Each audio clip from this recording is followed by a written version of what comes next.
Hi viewers, welcome to our channel. ప్రస్తుతం మనతో పాటు సీనియర్ జర్నలిస్ట్ దాము బాలా సార్ వారితో మాట్లాడదాం. నమస్కారం సార్. నమస్తే సార్, షర్మిల గారు ఒక శపథం చేశారు సార్. జగన్ గారిని అంతు చూస్తా, నన్నే కొట్టిస్తావా అంటూ నిన్న చెప్పడం కూడా చూస్తున్నాం. అసలు షర్మిల గారు జగన్ గారికి ఏమైనా చేసే అవకాశం ఉందా ఇప్పుడున్న పరిస్థితుల్లో? ఆమె వచ్చి 1 మంత్ కూడా అవుతుంది సార్ కాంగ్రెస్ పార్టీ చీఫ్గా మారి. సో ఇప్పటివరకు ఏమన్నా ప్రభావం చూపించింది అంటారా సార్? ఆమె జనవరి 21 అనుకుంటాను. ఆ రోజు ఆమె పిసిసి ప్రెసిడెంట్ అయింది. ఇప్పుడు 1 మంత్ అయిపోయింది. అవును. సో మధ్యలో ఆమె పెళ్ళి ఉన్నిందా, పెళ్ళికి సంబంధించి 4-5 రోజులు అటు వెళ్ళినట్టుగా ఉంది. ఆ గ్యాప్ తర్వాత ఆమె ఈ నెల రోజులు ఆ గ్యాప్ తప్ప మిగతా అంతా కూడా జనంలోనే ఉంది. పెళ్ళి ఉన్నప్పటికీ కూడా దాని ఏర్పాట్లు అవి కూడా ఆమె వేరే వాళ్ళకి వదిలేసి హస్బెండ్కి మిగతా వాళ్ళకి జనంలోనే ఉంది. అదైతే ఆమె ఒక రకంగా సాధించిందని చెప్పచ్చు. ఓకే. సో ఈ 1 మంత్లో ఆమె ప్రభావం ఏముంది అంటే షర్మిల ఫ్యాక్టర్ అంటాం కదా. షర్మిల ఫ్యాక్టర్ ఆంధ్ర రాజకీయాల్లో చూస్తే కొంతవరకు ఆమె కాంగ్రెస్లో ఒక ఉనికినైతే తీసుకురాగలిగింది. కాంగ్రెస్ మళ్ళీ రివైవ్ అవుతుంది అన్న ఒక దాన్ని తీసుకురాగలిగింది. జగన్కి కొత్తగా ఒక తలనొప్పిలాగా కొద్దిగా క్రియేట్ చేయగలిగింది ఆమె. అంటే అంతవరకు వైసీపీ వాళ్ళు ఇటు చంద్రబాబును, అటు పవన్ కళ్యాణ్, లోకేష్ వీళ్ళ మీదనే ఎక్కువ విరుచుకుపడేవాళ్ళు. దాని తర్వాత వాళ్ళ ముగ్గురి కంటే కూడా ఏం మీద విరుచుకుపడడం అనేది బాగా పెరిగింది బిగినింగ్లో. అయితే ఈ మధ్య ఒక వారం 10 రోజుల నుంచి తగ్గిపోయింది అది బాగా. మళ్ళీ ఇప్పుడు ఏమన్నా పెరుగుతుందేమో చూడాలి. ఎందుకంటే ఆమె మళ్ళీ ఇప్పుడు పెంచుతుంది కాబట్టి తగ్గింది. ఓవరాల్గా కొంతవరకు వైసీపీ వాళ్ళు కూడా ఏమర్థమైందంటే బిగినింగ్లో వాళ్ళు ఏమనుకున్నారంటే ఈమె ప్రభావం బలంగా ఉంటుందేమో అనుకున్నారు.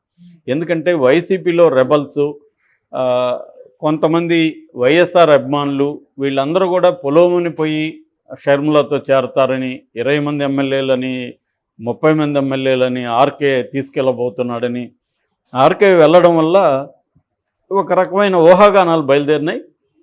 తెలుగుదేశం మీడియా కూడా ఈమెకి విపరీతమైన హైప్ ఇచ్చింది. అంటే ఎవరికి ఇవ్వనంత హైప్ ఇచ్చింది తెలుగుదేశం మీడియా కూడా. ఎందుకంటే జగన్కి ఈమె వల్ల నష్టం ఉండే అవకాశం ఉంది, ఈమె జగన్ ఓటు బ్యాంక్ని ఎంతో కొంత చీలుస్తుంది అని. దీంతో రకరకాల పుకార్లు కూడా వచ్చాయి. చంద్రబాబు వీళ్ళకి ఫైనాన్స్ చేస్తున్నాడని, చంద్రబాబు ప్రతి నియోజకవర్గంలో జగన్ని ఓడించడానికి, ఓట్లు చీల్చడానికి, జగన్ ఓట్లు వీళ్ళకి ఆ క్యాండిడేట్లకు కూడా ఫైనాన్స్ ఇస్తున్నాడని, తర్వాత విజయమ్మ కూడా ఈమెతో చేరబోతుందని, తల్లి కూతుర్లు కొడుకు అన్న మీద విపరీతమైన పోరాటం చేయబోతున్నారని, ఇలాగా రకరకాల ఊహాగానాలు వచ్చాయి. అటుపక్క నుంచి ఇదంతా కూడా చంద్రబాబే చేస్తున్నాడన్న నెరేటివ్ని బలంగా వాళ్ళు కూడా తీసుకొచ్చారు. ఈ అమ్మాయి కూడా చంద్రబాబును, పవన్ కళ్యాణ్ను విమర్శించడం పెద్దగా చేయలేదు. ఫోకస్ అంతా కూడా జగన్ మీద పెట్టడం, చివరికి పర్సనల్ లెవెల్లో కూడా అటాక్ చేయడం చేసింది. సో కాంగ్రెస్కు ఆ అమ్మాయి కొద్దిగా ఒక విజిబిలిటీ అంటాం, అంతవరకు అది కనుమరుగు అయిపోయిన దానికి ఫ్రేమ్ లేక్ తీసుకొచ్చింది. కాంగ్రెస్ కూడా ఉంది ఆంధ్రప్రదేశ్లో అన్న ఒక ఫ్రేమ్ లేక్ అయితే తీసుకొచ్చింది. కానీ క్వాంటిటేటివ్ అనాలిసిస్ చేస్తే ఆమె పార్టీలో కొత్తగా వచ్చి ఎవరు చేరలేదు. ఒక ఆర్కే చేరాడు, అతను బ్యాక్ టు పెవిలియన్. 2 నెలలు కూడా కాలేదు, అతను మళ్ళీ వెనక్కి వచ్చేసాడు. అదేవరో చెప్పినట్టు నిశ్చితార్థానికి చేరాడు, పెళ్ళికి వచ్చేసాడు. ఇంకెవరు కూడా కొత్తగా వెళ్ళి కాంగ్రెస్లో చేరిన వాళ్ళు ఎవరు లేరు. పోనీ కాంగ్రెస్లో ఉన్న వాళ్ళు ఎవరన్నా విపరీతమైన యాక్టివ్ అయిపోయారా? అది కూడా లేదు. ఆ రఘువీరారెడ్డి వాళ్ళు ఊరికే తిరుగుతున్నారు. ఆయన ఎవరు, ఆత్మ పరమాత్మ ఆయన ఉన్నాడు కదా, కేవీపీ రామచంద్రరావు, ఆయన రంగంలోకి వచ్చాడు తప్ప, ఆయన 1-2 ఇంటర్వ్యూలు చెప్పాడు తప్ప ఆయన ఎవరు పట్టించుకునేవాళ్ళు లేరు ఇవాళ. కాబట్టి కాంగ్రెస్ లీడర్షిప్ కొత్తది రాలేదు, కాంగ్రెస్లో నుంచి బయట నుంచి కాంగ్రెస్లోకి ఎవరూ రాలేదు. కాబట్టి ఆ రకంగా ఈమెదో చేయబోతుందన్నది తుస్సుగా తేలిపోయింది. కాబట్టి వైసీపీ వాళ్ళు కూడా అనవసరంగా మనమే ఇంపార్టెన్స్ ఇస్తున్నాం అన్నట్టుగా వాళ్ళు మీడియా కూడా తగ్గించేశారు. అంతకుముందు కూడా అమ్మే తిట్టింది అదంతా కూడా వర రవీందర్ రెడ్డి అలాంటి వాళ్ళ మీద కేసులు పెడితే కూడా ఇది వైసీపీ వాళ్ళు, తెలుగుదేశం ఐటీడీపీ వాళ్ళు చేశారు తప్ప మేము చేయలేదు, మేము చేస్తుంటే ప్రూవ్ చేయండి అని కూడా వాళ్ళు ఛాలెంజ్ చేశారు. ఇక్కడ సైబర్ క్రైమ్ పోలీసులకు కూడా అదేమీ దొరకలేదు. కాబట్టి ఆమె ప్రభావం పెద్దగా ఏమీ లేదు. ఆమె ఓట్ల షేర్ పెరుగుతుందనేది కూడా ఏమి లేదు. గతంలో 1+ వచ్చింది, ఇప్పుడు 2+గా కొన్ని చూపిస్తున్నాయి, కానీ సర్వేలు అంత కూడా వచ్చే పరిస్థితి అయితే లేదు. ఎందుకంటే ఎవరైనా కాంగ్రెస్కి ఓటేయడానికి ఏదన్నా ప్రాతిపదిక ఉండాలి కదా, ఆ ప్రాతిపదిక ఏమీ లేదు. రెండవది, వైఎస్ఆర్ లెగసీ జగన్దే తప్ప ఆమెది కాదని కూడా తేలిపోయింది. వైఎస్ఆర్ అభిమానులు కొత్తగా ఒక అభిమాని కూడా వచ్చి చేరడం లేదు. ఇంకా ఆమెకి నెగిటివ్గానే ప్రశ్నలు వస్తున్నాయి. వైఎస్ఆర్ని దొంగగా చెప్పిన కాంగ్రెస్ పార్టీ, మీ అన్నని జైల్లో పెట్టిన కాంగ్రెస్ పార్టీతో మీరు ఎందుకు కలిశారని ఆమెని ప్రశ్నిస్తున్నారు. దానికి ఏమి సమాధానం చెప్పినా దాని పట్ల సాటిస్ఫాక్షన్ కావట్లేదు.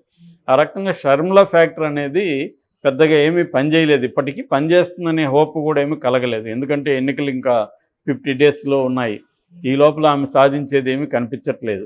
ఆమె ఏదో సమ్ న్యూసెన్స్ వాల్యూ అంటారు, అలాంటిది క్రియేట్ చేయడం తప్ప ఏమి లేదు. నిన్న ఇక్కడ కూడా అలాంటిది చాలా చేసింది ఆమె, విపరీతంగా చేసింది తెలంగాణలో అయితే. దానివల్ల ఏమైంది, ఆమెకి ఎవడన్నా కొత్తగా ఒకడు చేరాడు ఆ పార్టీలోకి, ఆమె ఏమన్నా ఎలక్షన్లో నిలబడగలిగిందా? ఏమీ లేదు. ఏదో చెప్తుంది, నేను 30 చోట్ల కేసీఆర్ని ఓడించాను అని చెప్తుంది. అంటే నేను పాల్గొనకపోవడం వల్ల ఆయన ఓట్లు చేయలేదు కాబట్టి అంటుంది. అవన్నీ డేటాకి నిలవు. డేటా లేకుండా ఒట్టి మాటలకి ఏమి ఉండదు. అలాగే అక్కడ కూడా ఏ నియోజకవర్గంలో కూడా ఆమె పట్టుమని ఒక 5,000 ఓట్లు సంపాదించే పరిస్థితి కూడా ఆమెకు లేదు. లేనప్పుడు ఆమె జగన్ ఓట్లు చీల్చదు, జగన్ వ్యతిరేక ఓట్లు కూడా చీల్చే పరిస్థితి ఆమె దగ్గర ఏమీ లేదు. కాబట్టి ఆమె ఫ్యాక్టర్ అనేది ఊరికే ఒక ఎంటర్టైన్మెంట్ ఫ్యాక్టర్గా నిలిచిపోతుంది తప్ప ఒక ప్రభావవంతమైన ఫ్యాక్టర్గా షర్మిల ఫ్యాక్టరు ఉండే అవకాశం అయితే కనిపించట్లేదు. అయితే నిన్న ఏం జరిగిందంటే, ఆమె పెళ్లి నుంచి రావడమే, ఎయిర్పోర్ట్ నుంచి దిగడమే ఆమె యాక్షన్ స్టార్ట్ చేసింది. తను చెలో సెక్రటేరియట్ ఉద్యోగాలకు సంబంధించి నిన్న నేను ఆ వీడియోలో చెప్పాను, గవర్నమెంట్ ఉద్యోగాలు అనేవి ఒక ఇల్యూజన్. అది గవర్నమెంట్లో అన్ని ఉద్యోగాలు లేవు. లేనప్పుడు హామీలు ఇవ్వడమే రాంగు. ఇచ్చినాక వాళ్ళు నిలబెట్టుకోలేదని మళ్ళీ వీళ్ళు ప్రతిపక్షాలు గొడవ చేయడం కూడా అంతే కామెడీ అది. కాబట్టి అక్కడ ఏమి ఉద్యోగాలు లేవు. ఉన్న ఉద్యోగాలు లేకుండా వాళ్ళకే జీతాలు ఇవ్వకుండా ఉన్నారు. ఇక్కడ అంతే. ఇప్పుడు కాంగ్రెస్ విమర్శించింది, మరి ఇప్పుడు 1వ తేదీ జీతాలు ఇస్తున్నారా వీళ్ళు? ఇక్కడ ఇవ్వట్లేదు. ఎందుకంటే అప్పులు చేయట్లేదా వీళ్ళు? భయంకరంగా అప్పులు చేస్తున్నారు. వచ్చిన వారానికి అప్పులు చేశారు. కాబట్టి ఇవాళ ఏ ప్రతిపక్షమైనా అధికార పక్షమైనా ప్రజలకి డబ్బులు ఇవ్వడము, ఇంకోటి ఇవ్వడం అనేది ఎక్కడి నుంచి చేస్తారు? మళ్ళీ ప్రజల నుంచి తీసుకోవాల్సిందే.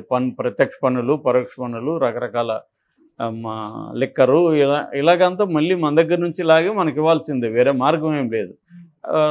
రెండోది, వీళ్ళు అలివిగాని హామీలు ఇవ్వడం అనేది రాంగ్. సో ఈమె ఇప్పుడు వెళ్ళి ఉద్యోగాలు ఇవ్వమని కొట్లాడడం వల్ల జగన్ చేసేది ఏమీ లేదు. ఇవాళ అతను చేయాలనుకున్న చేయడు. ఎందుకంటే అతను ఇచ్చిందే రాంగ్ ప్రామిస్.